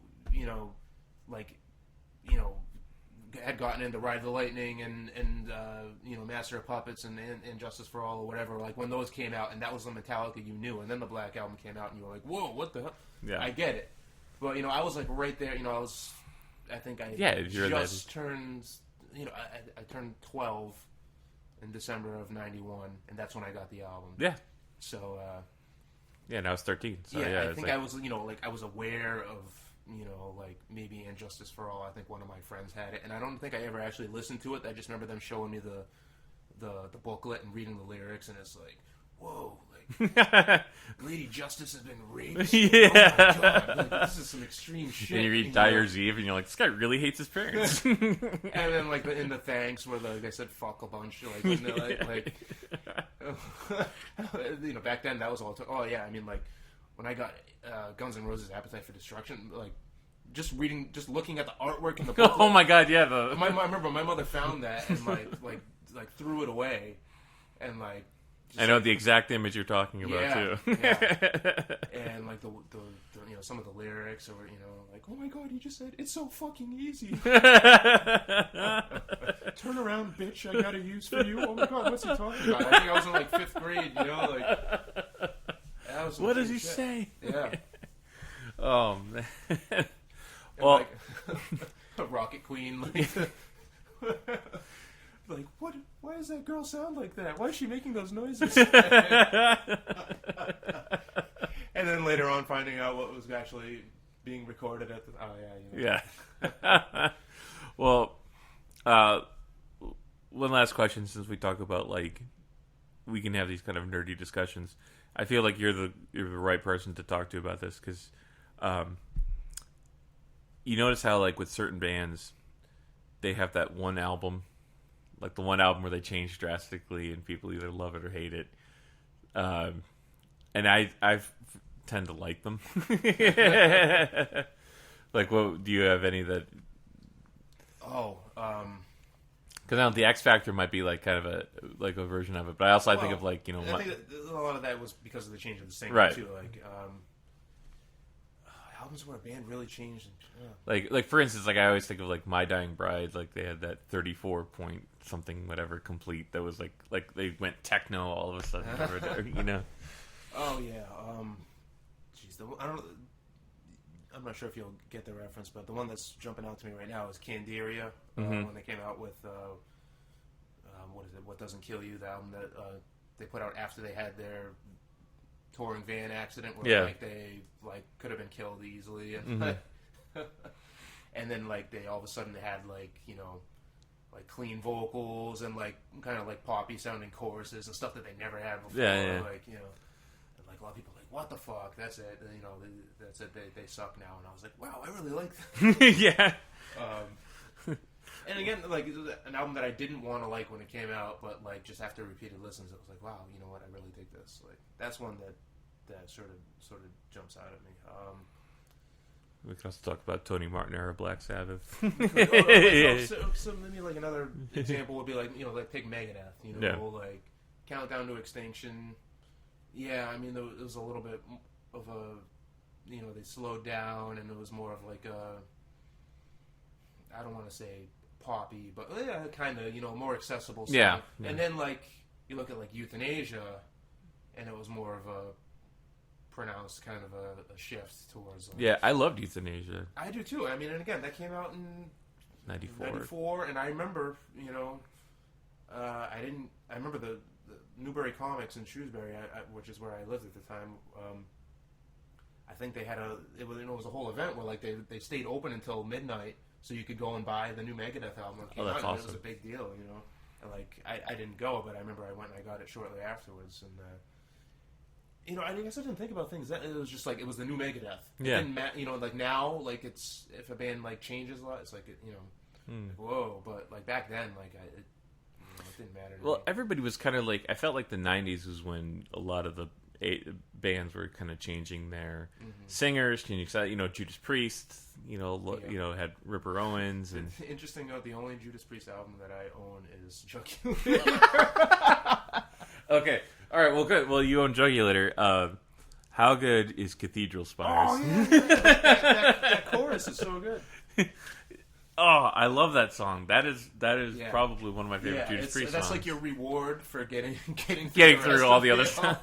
Well, I didn't think there was that many bad songs that album. I thought Bullet Train was pretty good. And... it was a little like it seemed a little forced that they were trying to be like, we're extreme now. Yeah. Yeah. Well, I don't know, but but yeah. Cathedral Spires is that's a great song. And I've tried over the years to get it more into Judas Priest. Really, the only album that I successfully gotten into was Painkiller. Yeah. Obviously a popular one with the host here. But I haven't given up. I'm still like hoping to make myself a bigger Priest fan. Yeah.